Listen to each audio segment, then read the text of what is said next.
Hello everyone, welcome back to my YouTube channel. Today we will see how to enable location on Safari. So first of all, let's navigate to Settings from the bottom menu and click on it to open. Once the Settings window opens, scroll down on the left side until you find Privacy and Security. Once you find it, click on it to open. Now on the right side, you will see the first option called Location Services.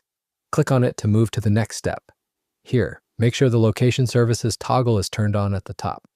Without enabling this option, apps will not be able to use your location. After that, scroll down through the list of apps and find the app you want to allow location access for. In this example, we are going to allow access to Safari. So simply turn on the toggle next to that app to grant location permission.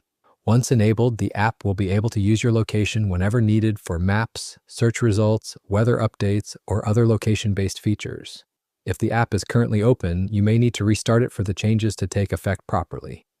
And that's it. This is how you can allow an app to access location on your Mac. I hope this video is helpful for you. For more such videos, subscribe to my channel and press the bell icon for more updates.